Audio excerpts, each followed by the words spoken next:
Nice. So, good evening, everyone. My name is Andrea Jovis-Paul, and I am the Sewage-Free Streets and Rivers Program Manager. And so thank you all for joining us on this Tuesday evening to talk about all things flooding and combined sewage overflow related. This meeting is co-hosted by the Sewage-Free Streets and Rivers Campaign and the Jersey Waterworks Combined Sewer Overflow Committee. For those of you who don't know, Sewage-Free Streets and Rivers is a coalition of community and statewide advocacy organizations that work with and in communities with combined sewer systems throughout New Jersey. And so we do that by helping spread awareness about the CSO issue and also educating people on the ground. Before I pass it to Nicole to introduce herself and Jersey Waterworks, I would like to thank all of our community experts and partners. If you could go to the next slide.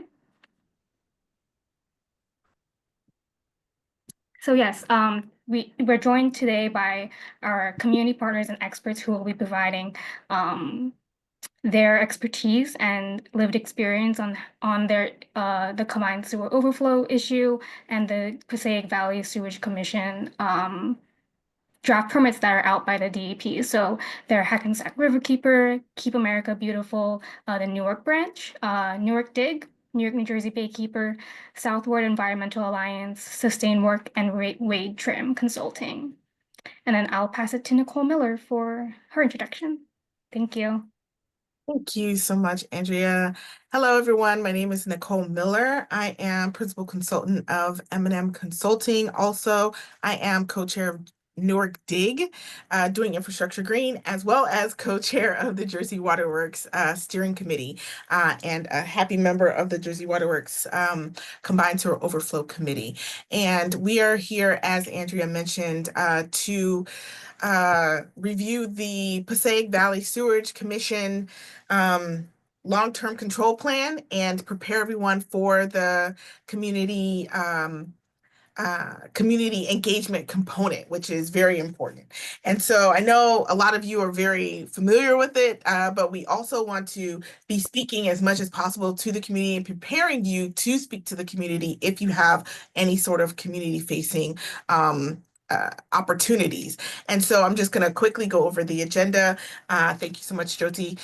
First, we're going to just break down those permits. There are several of them. We have our experts, Vin and Michele, who are going to review briefly what a combined sewer overflow is, as well as a combined sewer system, the sort of history of the permit process and the impacts of why this is important, as well as some of the solutions that have been proposed in the long-term control plans, and then the permits and the response that the New Jersey Department of Environmental Protection, the NJDEP, has to those solutions. And then specifically about the PVSC region, which is the region that we are in. I failed to mention I'm in Newark, and in this region we have the Passaic Valley Sewerage Commission. Those permits are the ones that we'll be talking about very broadly. There are like 8 of them, so we're not going to go deep into each one, but we'll be talking about them broadly and bring out highlights. Yes, Andrea's in Jersey City, also part of the PVSC district, that's short for Passaic Valley Sewerage Commission. I try to spell out the acronyms because I speak in acronyms so often. I just want to be very plain. So then we'll talk about some of the highlights from those opportunities and the permits, what the permits are asking, as well as, you know, I love the optimistic language. There are opportunities for improvement. If you remember being in school, there were always opportunities for improvement. Then we'll have some perspectives from some of our NewarkDIG GI reformers, green infrastructure reformers, such as Tiarra and Sabrina Ross, talking about their perspective as residents here in Newark in a combined sewer overflow area and why public engagement is so important. And then you'll swing back to me for some information about why public comments are really important and the process of public engagement, public comment on this particular issue. And so we are also live streaming this, so you're aware. Please let folks know they can go to the NewarkDIG Facebook page so that they are able to view it if they don't have Zoom or are somehow Zoom weary. So that's the agenda. So we can go to the next slide. If you have questions, you can put your hand up, but the best thing to do is to put it into the chat because we'll be monitoring the chat. And I'm going to go on mute and pass it to Vin, who is next up. And thank you, Nicole. Vin Rubino, I'm a CSO committee member as well, and I'm the wastewater treatment practice lead at Wade Trim Consulting. Next. So I'm going to start, and I'll be going pretty high level. I know a number of you are familiar with how combined sewer overflows work, so some of this will be very basic. If you have any questions that are technical in nature, we can save them to the end or ask them along the way, but I'll stay at a high level. This is a very typical diagram of combined sewer overflow. Many older cities, particularly in the Northeast, collect sewage and stormwater from the streets in the same pipe. That's good for saving pipe, but it's bad when when you exceed the capacity of the pipe or the treatment plant. Then you have an overflow, which is a combined sewer overflow. Next. So where are they? In New Jersey, most of them are in the northeast corner of the state. Trenton and Camden are also CSO communities. Camden and Gloucester City are combined together. Next. What's at stake? Neighborhoods with worried about flooding. Combined sewer, again, this is storm water getting into the pipe. The pipe gets to capacity, you cause flooding. That hurts businesses, impedes transportation. It's unhealthy, and it's not what we want in the future. And we are even more concerned as climate change occurs that things could get worse. Next. But there are solutions in progress. The Clean Water Act, National CSO policies have been around for years, pushing communities to correct these issues. New Jersey DEP started this particular process back in 2015, issuing notices to municipalities that had combined sewer overflows. They were required to come up with plans to address that, and this has been a long time in the making. The long-term control plans, LTCPs, those are the basic plans, and they spell out what needs to be done in each community and the time frame in most cases has been 15 to up to 40 years. Those plans started to be submitted in 2020. After the plans came the permits. This permit is, all permits are 5-year intervals, and they spell out what gets done in those 5 years. Next. So there's only a couple left. This set of permits, as Nicole mentioned, is PVSC, the plant itself, and 8 member municipalities that contribute sewage to PVSC. The goal of all these permits is to have a minimum 85% reduction in overflows to the rivers and water bodies, or alternately 4 overflows a year. Timeline, again, the permits are over 5 years, but the implementation may be much longer than that. Permits are first released in draft form. Those are all now available. We'll talk a little bit about what's in them. There's a 45 to 60-day comment period, and Nicole and others will cover the mechanics of making comments, but we're in the public comment period. Next. Key players in any permit holder's role, the municipality or the utility authority. Again, there's a number of municipalities involved here. New Jersey DEP is negotiating with these permit holders to come up with the final permit. The role of community organizations, community members like you on this call, you have the ability to participate, engage, and influence what gets in the final permit and what the communities and the DEP hear about your concerns. So now is the time for that. Next, please. Key components of all the permits. All 9 permits are very similar. There's an executive summary describing the particular system involved, whether it's a city or the PVSC overall system. The fact sheet has the background information on where the overflows are, how much they are, what they're discharging, what has been done to date in the long-term control plans. And then the basic permit itself, they all look almost exactly the same. the general requirements, the New Jersey discharge permit have general requirements. What do you monitor? How do you monitor it? How do you report it? There's categories of discharge. Where you're discharging is important to what you need to control in the discharge. Limits and monitoring requirements, and then some best practices on combined sewer management. Those last four parts, you probably won't be making many comments on that, but they may be information you want to go through. Next. So this is the map of the area. This is a very large sewage area. Sewage starts up in Paterson, New Jersey, flows down through a series of pipes and what they call an interceptor, all the way down to the Passaic Valley Sewerage Commission plant in Newark. Also, some sewage comes across the bay from Jersey City and Bayonne. So this is actually the largest sewage system in the state and one of the largest in the United States. Next. These permits allows you to maintain the wastewater treatment plant in Newark, and you're supposed to take combined sewer overflow as much as you can, combined sewage so that you don't overflow it. You take as much as you can. Then that interceptor is actually 22 miles long. And as we said before, 8 municipalities contribute. 8 municipalities have combined sewer systems. There's actually many more systems connected to PVSC, which do not have combined sewers. Next. The permits, Bayonne, East Newark, Harrison, et cetera, ranging from 1 outfall in East Newark to 28 in Bayonne, and in Newark itself, 18 outfalls. So those are all currently discharging during certain storm events into the water body. So the key issues are the discharge that goes either into Upper New York Bay through the PVSC outfall in Newark Bay and its tributaries like the Passaic River. And as mentioned before, flooding is a real concern. If you don't handle stormwater in these pipes or at the plants, and if the combined sewers aren't working correctly, you will have street backups. Next.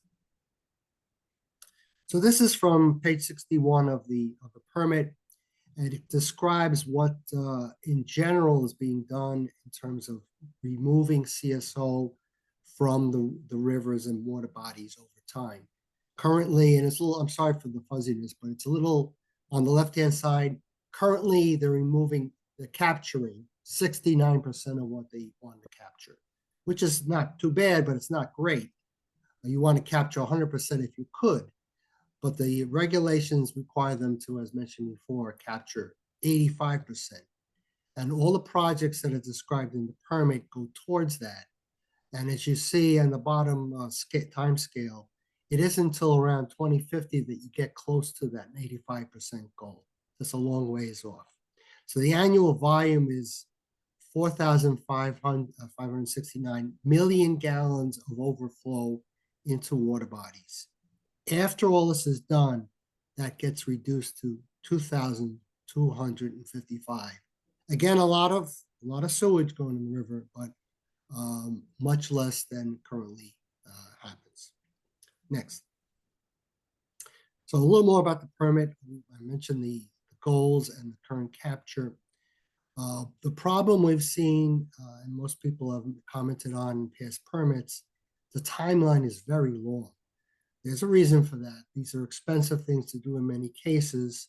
And in some cases, the prioritization of what gets done first is important. You'd like to do the things that do the best water CSO capture early on if you could, then you get the most bang for your buck, and water quality and flooding is reduced sooner. So that's a common comment on the permits in the past, and something you might want to look at in this set of permits. Next. So you can read this in the permit. It's hard to read on the screen, but I did want to give a feel for the amount of work that needs to be done. Again, it's a 5-year permit. In this permit, the permittees will commit to doing something in the next 5 years.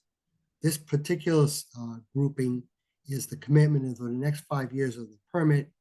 And there's a lot of work to be done, including some very large projects like the regional interceptor, a large intercept to be built through Newark to capture some of those overflows that are currently going to the Passaic River. So there's more, if you want to read it, it's on pages 59 to 60 of the permit.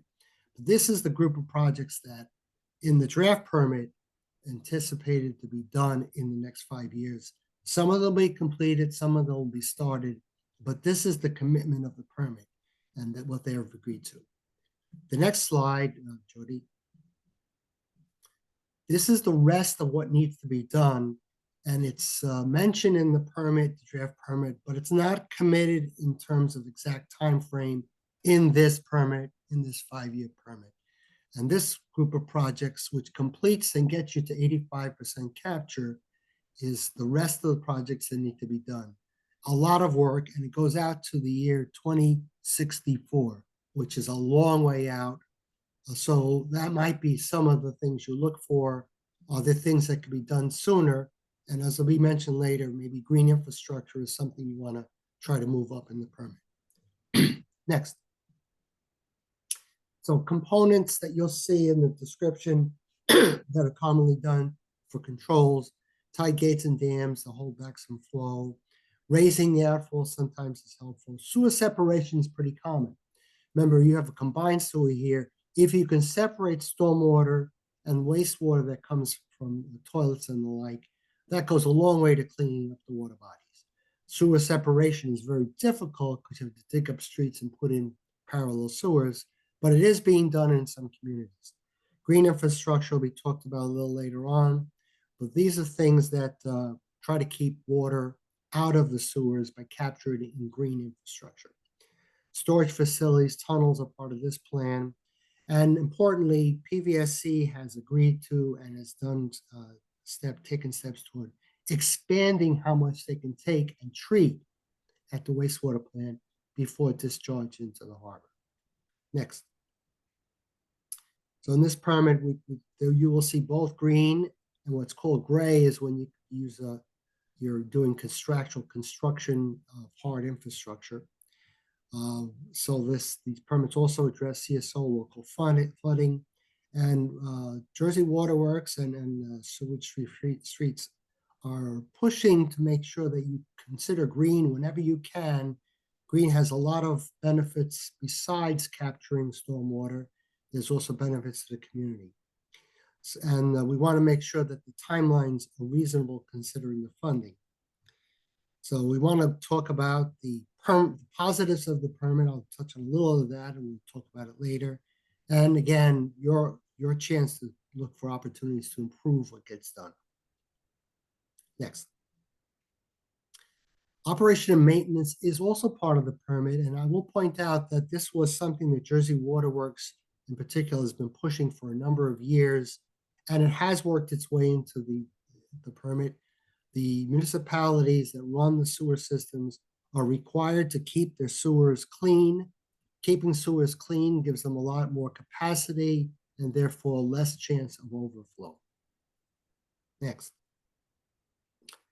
Financing and affordability is part of the long-term control plan.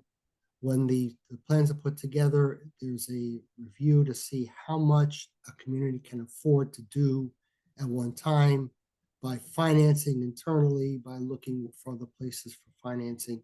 And some of the permit comments in the past have been to ensure that the communities are looking in all places to find funding where possible. So again, there might be opportunities to improve where funding comes from. Next. So this sort of a checklist of things you might look for in a permit and review and say, hey, I want to make a comment on that. Are the control measures appropriate to reduce flow, again, in the right time frame? As we worry about climate change, that's been a consistent comment made on permits. Are you addressing climate change in the right way? The permits have changed from the beginning to try to do that. Water quality issues, equity and affordability. Is it properly addressed? And make sure you're part of the decision-making process, not only in this 5-year permit, but the renewal in another 5 years, and see to see what else is going to be done in that next 5-year period. There'll be another public hearing for another set of permits. Next, I'm going to introduce my colleague, Michele Langa, staff attorney, New York, New Jersey Baykeeper, Advisory Board, Sewage-Free Streets and Rivers, and our co-chair for the Jersey Waterworks CSO Committee. Michele, all yours. Thank you, Vin. So hello, everybody. As Vin said, I'm Michele Langa. I spend my days working on clean water advocacy and policy stuff. So CSOs has been a big one for me since I started this job 8 years ago now. Wow. Next slide. So we're going to talk just a little bit about some of the positives and opportunities for improvement in the permit. I kind of want to focus a little bit more on the positives where I can. We all know that this is a massive system for New Jersey. We know that this is a very costly undertaking. It's going to be, I mean, even at best case, it's going to take 5 to 10 years to do a significant amount of work, even if we had the money today, just because construction takes time. So I want to just kind of look at some of the things that are positive in here. We have permits. We have long-term control plans that are being implemented. The PVSC region, including the water treatment facility itself, PVSC, are committing to a whole host of different types of projects, including things like sewer separation, storage facilities, storage system tanks, expanding intake at the plant in Newark. But that also brings some downsides, right? The plant is already huge. It's already doing a lot of work. It's already sort of impacting the city of Newark in and of itself because they keep trying to sort of expand their footprint. So I don't want to harp on that too much. I think just move to next slide, please. So climate change, one of the cool things that this permit is requiring is yearly review of Newark's rainfall data. As long as NOAA is continuing to update that data, PVSC has to incorporate that into their numbers to reflect current trends in rainfall, which is something that we're seeing is increasing in quantity and frequency in our region. And so that will help them to model better going forward when they're planning and when they're adjusting models for the next step or the next set of permits. Obviously, the opportunity to improve here is, I guess, the ability to switch up some numbers on the fly, which is a really difficult thing to do when you're modeling sort of big systems. So I don't really think that that's necessarily the worst thing in the permit, but the fact that we are actually looking at current rainfall data is the positive to take away from here. Switch to the next slide. So public engagement, we are still having CSO supplemental teams, which is awesome. We found that the teams have been a way for us to really work with the permittees and bring community concerns to them directly in a more sort of live, as it's happening way. The downside here is that they're not necessarily required to have regular meetings so much as meetings that meet milestones in the project timeline. So in some instances and in some communities, that could mean there might only be one meeting in a year or two. So we really do have to be more active advocates as part of this and making sure that all of the right people in our communities are part of the team. Because they are also required to reach out to a wide array of community groups, including people in municipal offices, people in just sort of community groups like ours, to make sure that voices are heard, and the concerns are being shared in both directions, and the information is being shared out to the community, as well as concerns from the community taken back to permittees and NJDEP. Okay, next slide. So we have a long-term control plan coordinator required in these permits, which is very good. But there is no clear indication that that person should be of the communities they're serving. So we really have to advocate for a hiring of someone who, if they haven't sort of been a part of the community, or at least willing to learn the community and meet the people who they're serving through this position. So there's something that could be advocated for there in just sort of requiring someone with some local knowledge and some local roots. There are 8 communities within the PVSC region at a minimum. And within Newark, there are 5 wards, and each of them is different. So we need long-term control plan coordinators who can speak to everyone, sort of meeting them where they are, rather than expecting the community to come to them, which has been a sort of sticking point, I think, in previous iterations of the CSO supplemental teams. Okay, next slide. So back to the just back to community supplemental teams again. Attendance has been a concern generally, because meetings often happen during the weekday when most folks are working. So those of us who work in this field can attend them more easily than the average person.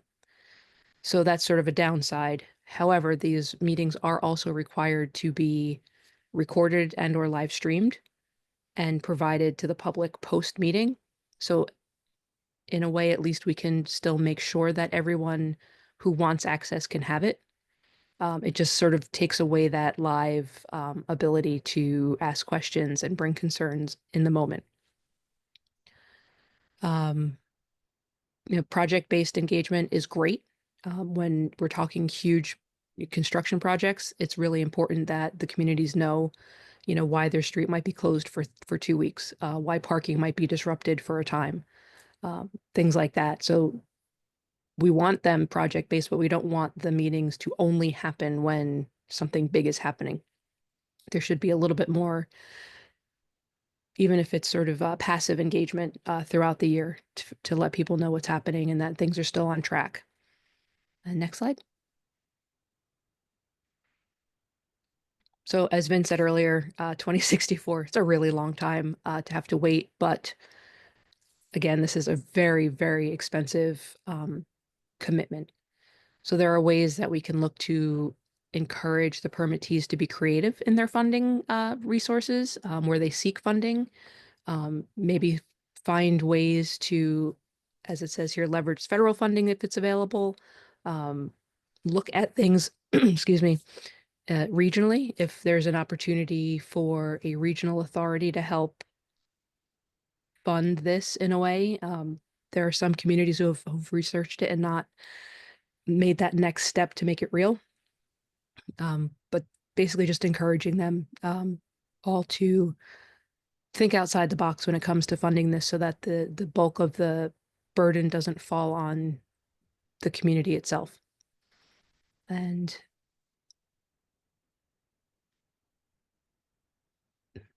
sorry, just making sure I didn't miss anything on there.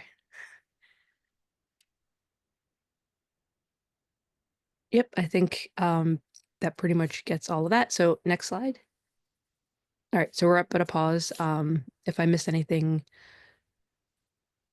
we're talking, I think, what, $300 million?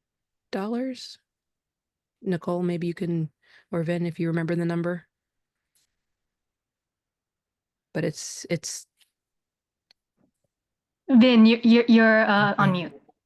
The numbers are in the long-term control plan. They're a little bit dated, but we're talking about upwards of $500 million for this. It's a very expensive undertaking. So that has not been updated recently and made public. So I don't have any numbers past what was in the long-term control plan. Right. But all those projects there are well over $500 million. And I think, it wouldn't be that number immediately up front, but the totality of it. So I think it's important to seek ways to fund projects that are the most impactful first, if that's possible. So that we don't miss out on something impactful just because we run out of money after 5 years or 10 years. Yeah. And just to reiterate what Vin mentioned, these dollars are from 2020 and before. So 2019 roughly are when the last projections were really made, because these were submitted in 2020. And we all know that folks got a little distracted in early to mid 2020. And so it was in October that these plans were submitted. And so a lot has happened since then. Inflation has kicked us all in the butt a little bit, and all these numbers will need to be reevaluated. And so that $500 million number that been quoted could be much higher. And to Michelle's point, how we're strategically spending municipal, state, and federal dollars is very important, and everyone should be clued into that. Michelle, I saw you came off mute. Yeah, no, I was just going to say, and incorporating this into the community too, where encouraging hiring local in doing these construction projects where possible, and bringing some funding back into the communities would also be, I think, a beneficial tact of making these projects reality. Absolutely. And there are a few things that could be done to sort of offset. We've had conversations about incorporating some energy projects into the work of building the parallel interceptor to help reduce costs, spreading that cost along the entire 48 hydraulically connected communities of PVSC, who all benefit from the work that's going to be happening, as well as trying to get federal dollars, which are few and far between these days.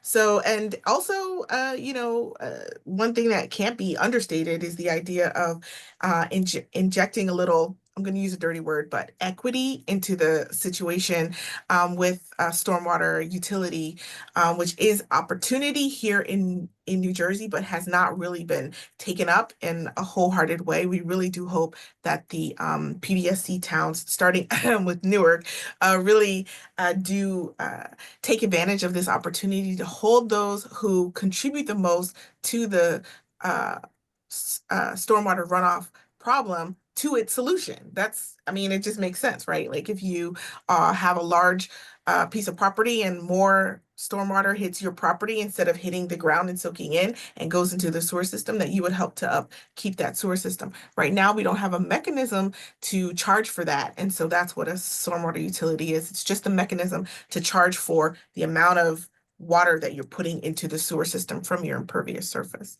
I did want to go back to a question that Francis Schultz had. If we can go back to, I think, slide 12. Pardon me for not keeping proper track. It's the one with the map.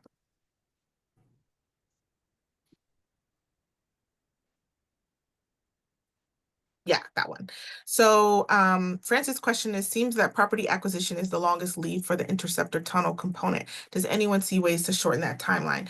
And really just to help clarify a little bit, so that red line is the full interceptor. And all it is, all the sewer lines intercept at that sort of spine, if you will, and that runs all the way down through the 48 hydraulically connected communities in one way, shape, form, or another. The parallel interceptor, which is part of the regional alternative for the combined sewer overflow long-term control plan, is not going to run through this entire interceptor line. It's really just going to be about, I wish we had a zoom in, but if you imagine you're zooming in into about 4 or 5 miles in Newark, specifically right along McCarter Highway. We won't need to take away any property surface property, it's going to be done underground. So there's already an interceptor pipe. They're going to make a parallel one so that there will be two to help increase the amount of flow that PVSC can have, and also to control it a little bit better. So right now there's a lot of water. It's dirty water. It's very dirty water. You don't want to be near it. But there's a lot of water that's rushing down, especially when it rains or if there's a heavy snow melt. And so the parallel interceptor is really there to help control the amount of flow that's coming, to increase the amount, but also to control it a little bit more if they can sort of turn on and turn off the spigot, if you will. And so there shouldn't be a need for property acquisition. There will be, however, lots of disruption because it is a really intense construction project.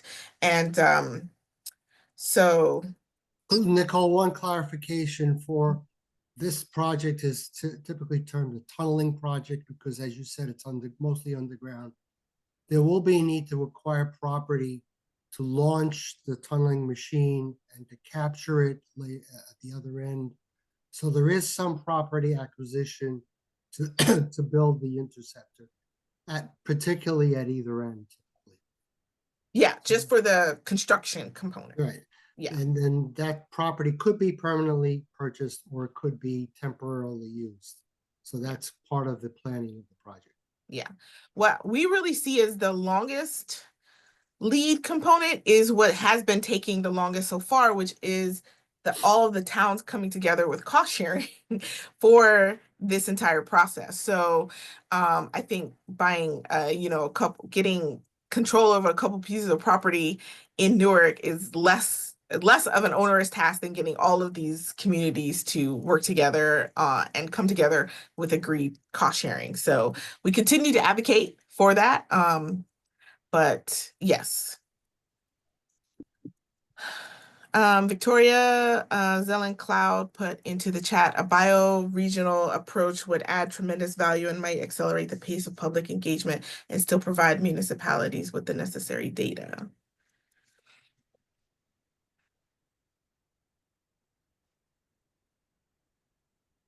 Jyoti, I think we can go to the next. Did you want us to talk about that? I mean, it's a. Do you have a question? There wasn't a question, so. No, it was a comment that there's a new movement of bioregionalism, which is built around watersheds, but collections of watersheds that are formed by natural boundaries like mountains and things. And just to give an example, the problems we have with cleaning up rivers are because you can't get all the municipalities and counties that the river crosses through to agree. Bioregionalism doesn't have that problem because the whole river is inside the bioregion. This is a kind of state of the art of the regenerative movement. So the idea of regenerating our ecosystems is going to be so much easier and make more sense to people when they identify with the land as, a particular type of land. And not the municipal boundaries and county boundaries that were made up 250 years ago or something. Yeah. And that just create conflict where I think the point is, if we tried to engage people in the bioregional conversation, they would all work together across their communities. And the issue of alignment would be with, looking at what's best for the public and nature, and it would really engage and people would learn a lot, and getting to alignment would be so much easier because it's like how indigenous people relate to the land. They love the land. They know their land. They grew up. They know the animals. They know the plants. They know the water. They just know everything about the land, and they're at home and they could make a living, they could live on the land. And, the future is going to be really different than current times. And so I also know about the PACE approach, and I think there may be a way to finance all of this all at once and be able to pay it off over 64 years. So there are precedents and there's bioregionalism isn't actually new, but that's an out of the box way to do this because, you know, there's just so much uncertainties in trying to get alignment and I mean, the idea that people have to live with flooding for 15 to 40 years is totally unacceptable to me. Yeah. Yeah. I think we'd all agree with you. I mean, part of the, you know, that's definitely, I think, a concept that we're hoping to engage, especially for the MS4 permit, which is all about sort of affected waterways where the water that goes into the sewer system is discharged untreated into the local waterways. That's definitely the kind of outlook that we want to have. And I'm sure that all of the partners are engaged in channeling that spirit, if not the name of it. This, however, it's all going into a directed sewer system to a water treatment facility. And so they're seeing it less in that sort of holistic way and much more broken up by political boundaries. But I do want to go on and let Francis have the next question and then move on so that we can respect everyone's time. We're coming up. I would just point out quickly too, DEP is addressing this through hydraulically connected systems to start, which is why these particular municipalities are engaged. It took us a lawsuit against DEP to get permits in 2015. So as nice as it sounds to just have everybody join together in that way, it's taken a long fight for many, many years to even get to this point. So even having hydraulically connected systems being considered was kind of a big win over the last set of permits. So just wanted to. Win. I am sorry. I haven't attended any of these, and I just love our area. And this is such a horrendous problem to have. It really is. Sorry. No problem. Francis? So I just wanted to follow up on my previous question. If we could go back to that slide that showed page 60, that chart, because maybe I misunderstood what it was saying. That's the one. No, go back. One more. Oh, you went back too far. Sorry. The one with the chart, because yeah, the one with the chart of all the different things that were going to go on in the schedule. So Vin mentioned that there would need to be property acquisition just during construction at the beginning and end of the parallel intercept. Yeah, but that's not how it looks here, because it says that they're continuing, it says continuing property acquisitions and easements. And this goes on for quite a number of years. And the question is, and that seems to be one of the long lead items for being able to do that work, the regional interceptor. So I'm wondering if the only places you need it are at the tunnel entrance and exit, and you need like staging areas and things like that, why it's something that would take upwards of 10 years. Well, it looks like it starts here in 2027. No, it starts earlier than that. Go back to, because go back to the page where it starts. Okay, so it starts in 2025. They start planning it, but they don't even, they start with the property acquisition in 2026. And then they don't get to the geotechnical work until 2030 something. The process includes where exactly you're going to start and end the, pardon me, the interceptor, and what properties might be available in that area.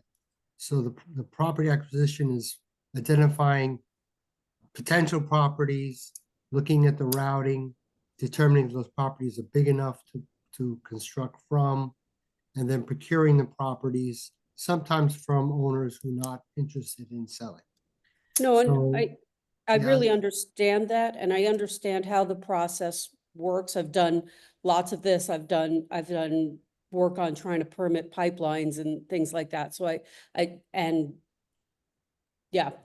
I certainly get this, but I think one of the pieces that's missing from this and that needs to start earlier is the root analysis and the identification of any contaminated sites that are in the way. Because the last thing you want is to pick a staging area or a drilling site only to find out that you have to wait until some environmental investigation has been completed, or you have to change your health and safety parameters for how you're going to execute the work.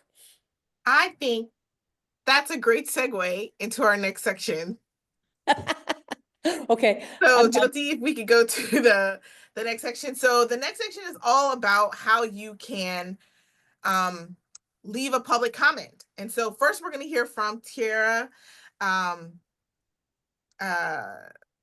Lee? Tiarra Lee, sorry, I got distracted, who is Deputy Director of the Southward Environmental Alliance, SWEA, and one of our new GI reformer representatives for NewarkDIG. Tiarra?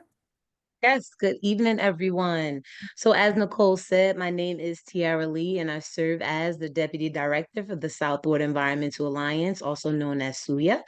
Our mission at SWEA is really to think about how to create healthy and thriving communities by ensuring that residents are really at the forefront and making sure that they are meaningfully involved in the decision-making process as it relates to issues that directly impact air and water quality, public health, and of course, environmental justice. And so my work as a green infrastructure GI reformer is an extension of this mission.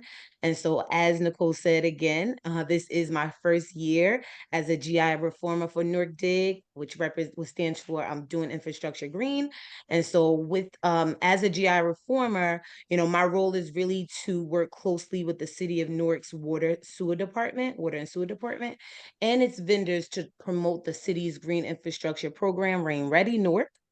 And so in this role, we really focused on bringing neighborhoods, specifically in the South Ward, to raise awareness about the benefits of green infrastructure, the need for stormwater mitigation, and key components of Newark's long-term control plan, in addition to MS4 permit requirements and other critical GI projects shaping the future of our city. And so as a lifelong resident of Newark, specifically, I live in the Weequahic section of the South Ward. I have experienced firsthand the lack of green infrastructure and permeable pavement.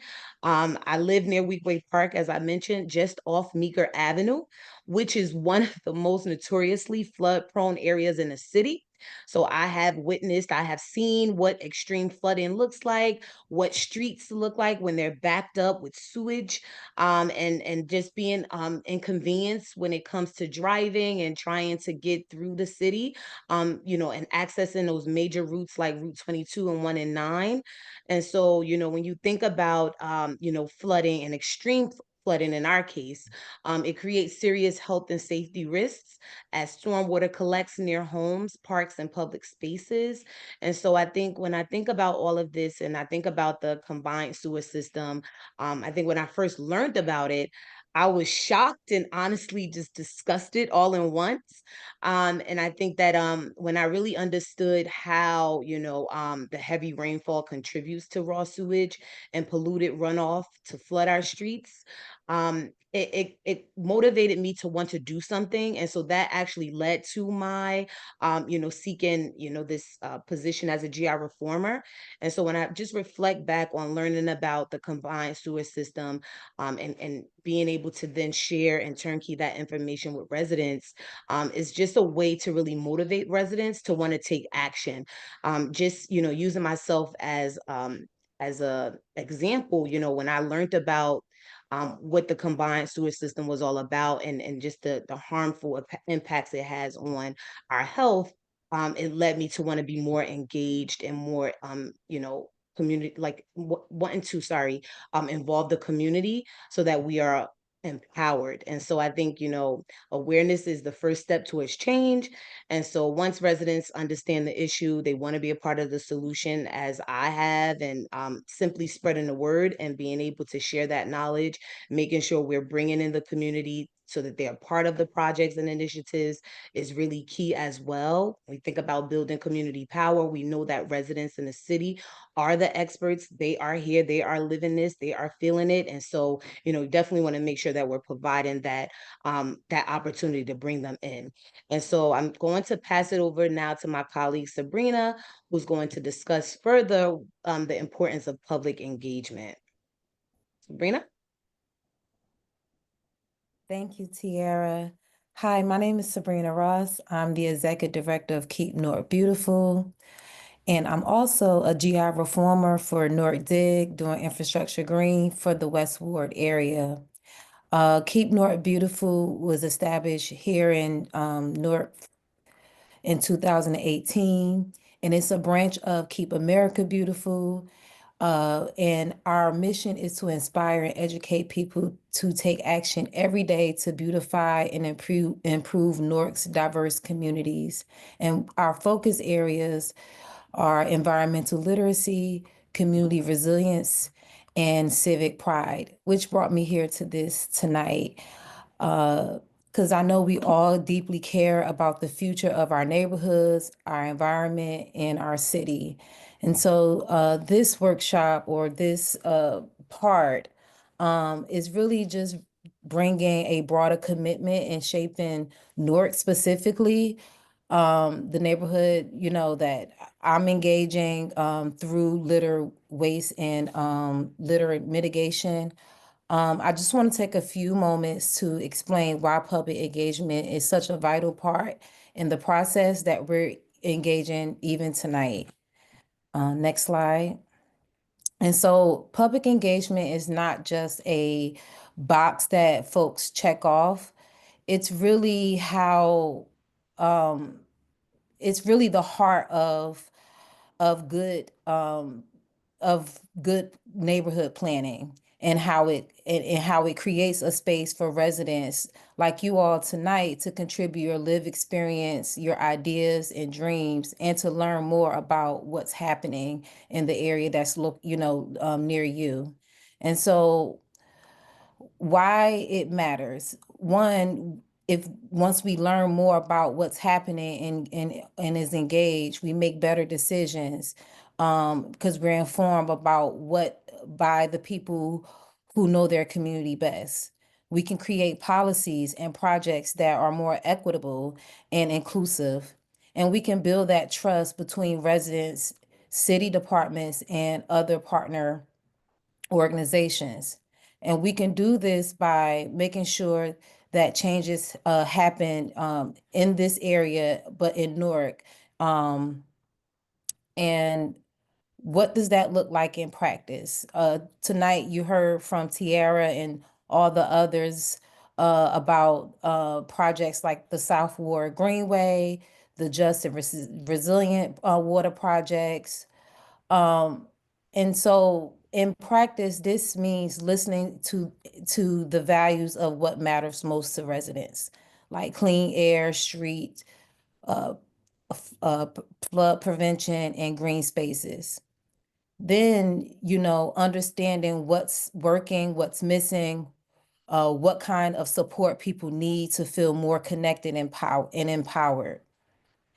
And doing this is you doing all of this in practice is making it accessible, whether that's pop-up events, surveys, hands-on mapping, and workshops like this tonight.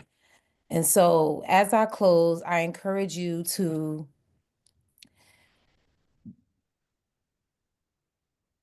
bring your full self, and I've heard you all, Victoria, your experience, and Tiarra, your experience tonight. That is exactly what we need, and the continuing of adding our input, because our voice do matter, our story matter, and our vision matter. And we are building a blueprint for our city, where equity and beauty and resilience is all rooted in community power. And so thank you all for just even hosting this space tonight. I appreciate it. And next slide. So I just want to reiterate what Sabrina mentioned.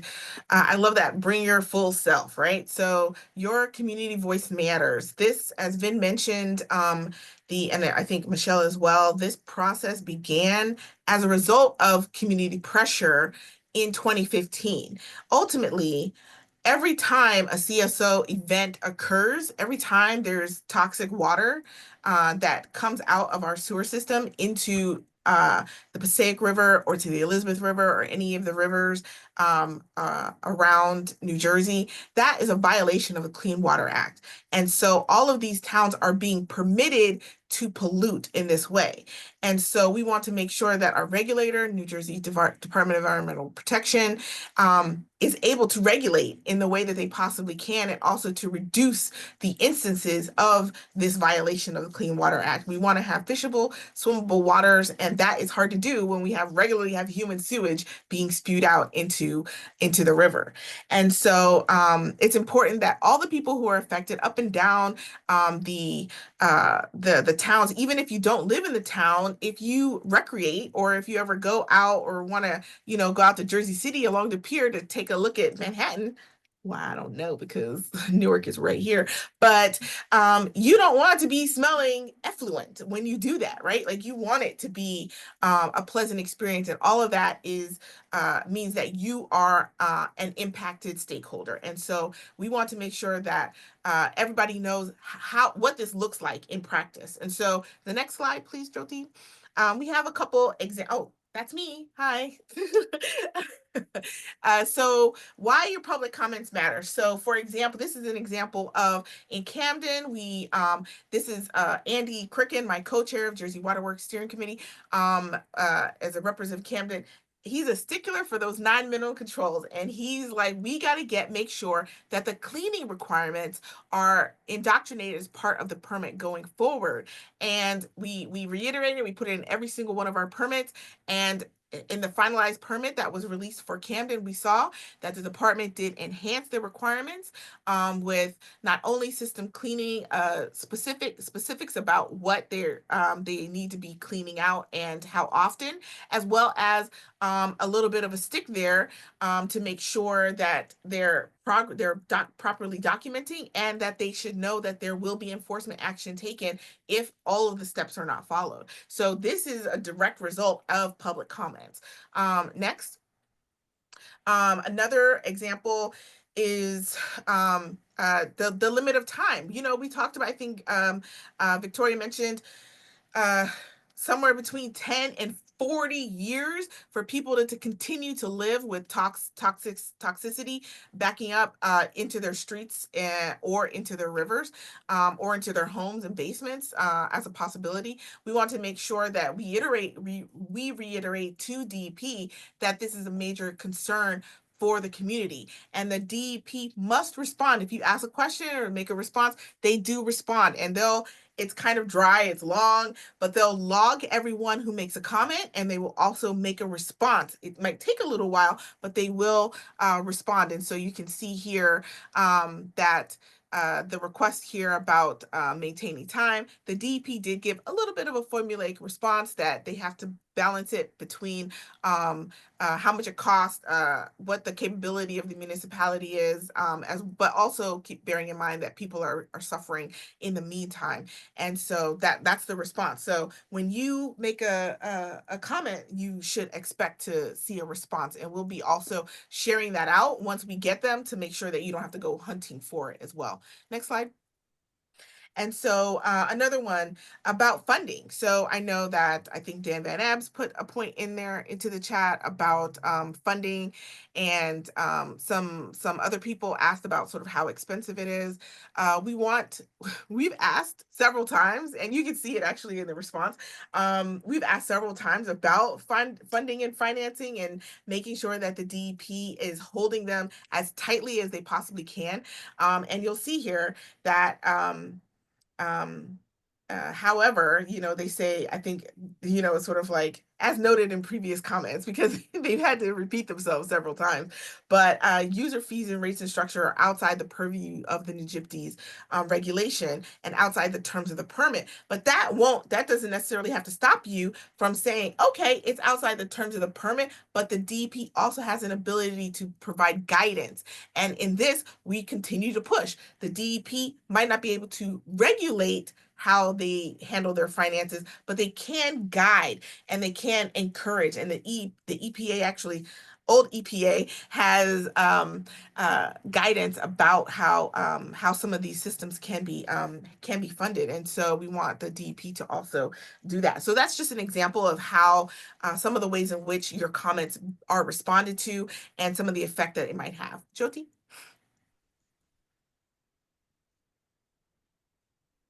So our public comment period for the PVSC permit, and there's a lot of them, so be strategic about how you review the permits. But there'll be a virtual hearing on the 14th, which is, I'm a liar. What is it? Next Monday. The 14th, there's one at 10 a.m. and then another one at 6 p.m. And I believe we're planning to be at the one at 10 a.m. Is that right, Andrea? Yes.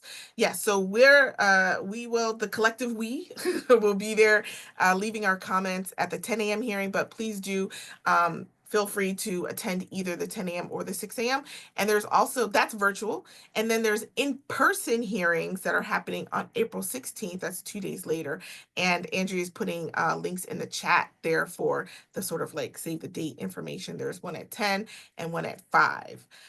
As well. So please do put those on your calendar. Then you'll have about a month from there and to complete your written comments. I know that Sewage-Free Streets and Rivers historically has made comments because we're in the Newark area. NewarkDIG will also be making comments, and we'll invite our partners to sign on to our comments as well. But we will have written comments must be submitted by May 14th, and you can write them or you can sign on to one of the letters. We'll be reaching out, and the email there, this random string of numbers, the string of letters actually means something. The DWQ is Division of Water Quality, and it's Bureau of Surface Water Permittees, I think. And so the letters mean something. They mean something. So it's DWQ_BSWP@dep.nj.gov. All right. And so when you're attending in person, you might say, oh, other people will be there. Tiarra's going to be there. Andrea's going to be there. I don't have to show up. Yes, you do. They have to know that this matters. They have to see the numbers. Even if everybody doesn't speak, it does matter that you're logged in to that virtual hearing so that they can see that this matters to people. And so you'll have, is it 5 minutes? That seems long. Is it 5 minutes? I thought it was 3 minutes. Yeah, I think it's 3 minutes. I think it's 3 minutes. I think it's roughly 3 minutes to speak. You do not have to speak for that long. Trust me, for those of us who will be there for the duration, we would prefer it if you kept it short and sweet. But we do want you to get everything out that you want to say. So say your name, if you have an affiliation or where you live, especially if you're in one of the CSO communities. Be specific. I loved Francis's point there about the land acquisition, that they should do it early and they should make sure that they do it well so that they don't run into problems further down the line, which will then cause even more delays and potentially even more higher costs. And so be specific in your requests. Speak from the heart. Tiarra mentioned the specifics about where she lived and things that have affected her, and that might lead her to say, hey, whatever you can do to reduce the timeline of this is important. Sabrina lives in the West Ward in a MS4 area. Sorry, put your business in the street, but it's not a CSO area, but she lives in a CSO town. And so she might say, hey, what can we do to keep the funding, the financing low for this, because I have to help pay for it, even though I'm not necessarily day-to-day walking through these streets that are affected. I want to know, how can we keep the financing low? This matters to me. What kind of guidance can DEP provide? as I just did, when possible, ask a question that, again, they will have to respond to you. So do ask questions about your suggestions. If you're a community member, you don't have to pretend to be a technical person or an expert of any sort. You can just say why this is important to you and why it's necessary that it be done quickly and affordably. Focus on the environmental justice issues, the accessibility, even the community engagement. That we found that to be sometimes a sticking point with both the permittees and with the DEP, understanding why the community would want to be plugged in to the construction and the implementation phase. So do make your voice heard about that. And so it says by Friday, this Friday, Andrea, for permit review suggestions. I don't know if that's quite true, because we used to do a whole like table. It was like it was an incredible thing. Yeah, it might not be Friday, but We'll be in touch. see. Just so We will we'll just definitely leave some bullet points to help yes. With your public comments. And we do want you to invite people, even if they're not really well aware of why. Tell them, hey, just log on. You'll figure it out. Like, you know, we want people to fill the room as much as possible. Jyoti?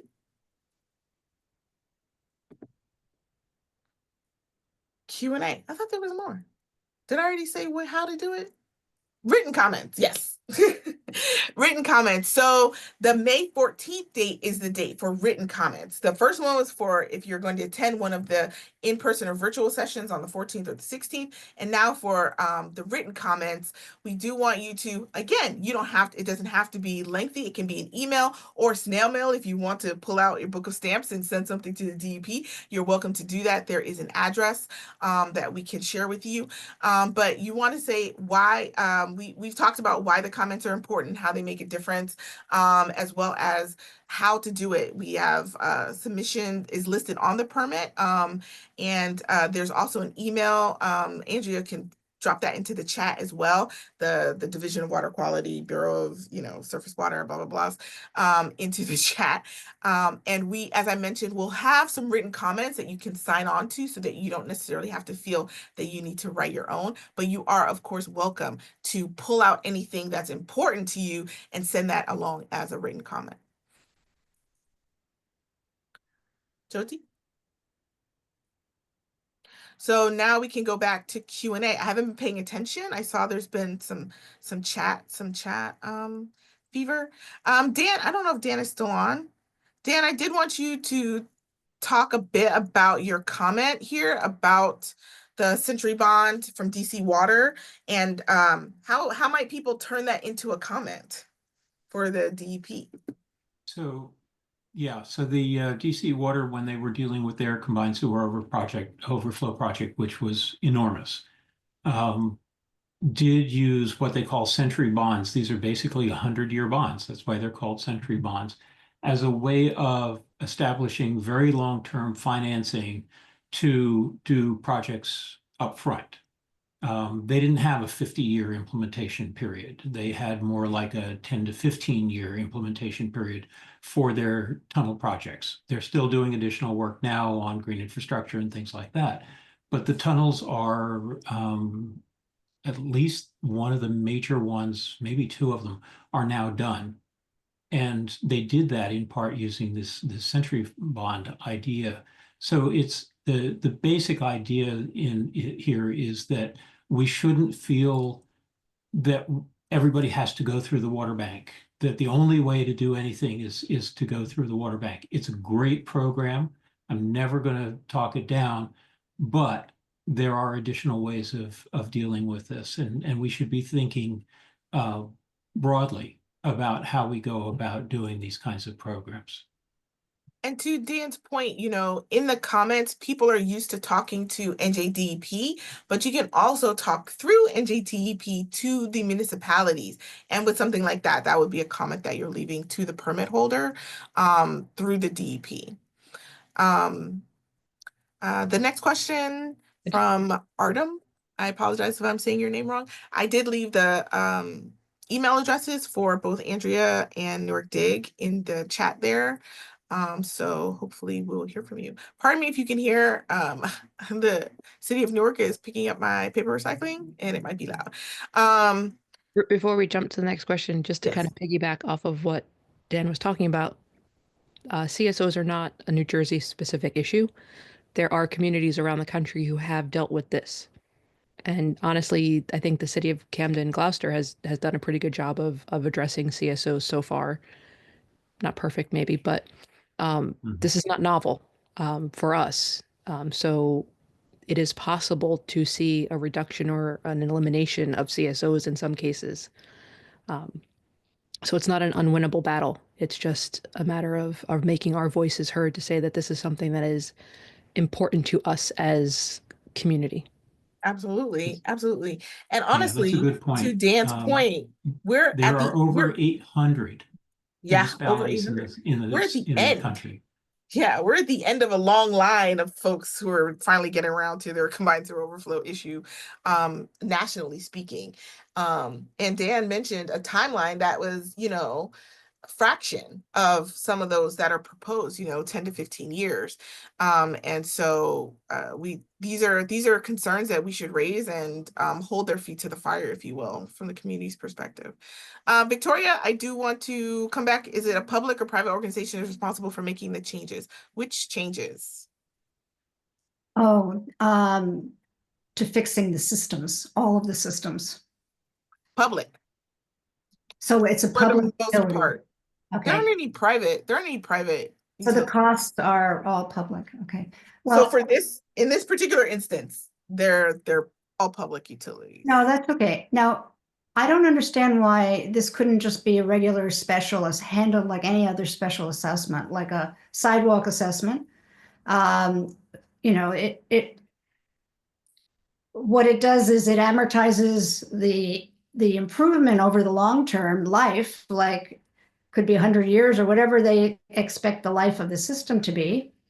And then they apportion it to everyone who's impacted, who uses the sewer system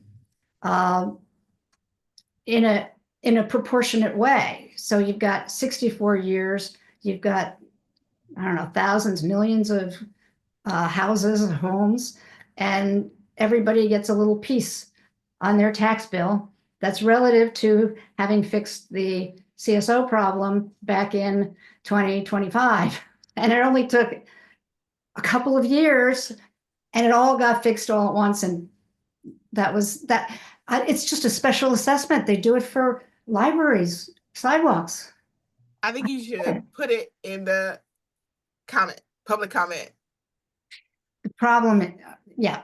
If I were still living in New Jersey, but I'm not. What is it? Did somebody ask you for proof of residency to make your public comment? Stop that. Like, you're here, you're one of us, Victoria. It's fine. I've met you in person. You used to be in New Jersey. So let's move on. Andrea put some information there about deeper dive into the permits. If you want to dive into them jokers, they're like 100 pages a piece. Like, more power to you. Please do. The link is there in the chat. We would love to hear from you on that. And the virtual hearings, also there is a chat as well. The in-person, first in-person meetings is 2019. They're crawling out from under the pandemic, are they? It's close. That's awesome. And we will follow up as well with this information. But I think, is there more? Staying involved. I'm gonna kick that one to Andrea. Yeah, thanks I've been everyone. talking a long time. I'm gonna stop. Thanks, Nicole. Yeah, so these are different ways that you could stay involved. As Michele mentioned in her section, there are CSO supplemental teams. They are actually, we've heard about 2 other supplemental teams that have already started, but they already have finalized plans. So realistically, the timeline will look like the deadline will be in May, and then hopefully the finalized permit for PVSC region will come out in November, and then that's when we would expect the supplemental teams to get started. And so it's great that if you're a resident or want to be involved in these supplemental teams, to get involved now. And so this is your way in to get recruited. But the supplemental teams are open to those meetings should be open to the public, and as Michelle mentioned, they should be public meetings. So you do have the right to attend these meetings as the public. And then sign up for our newsletter. If NewarkDIG has a newsletter, go put in that information.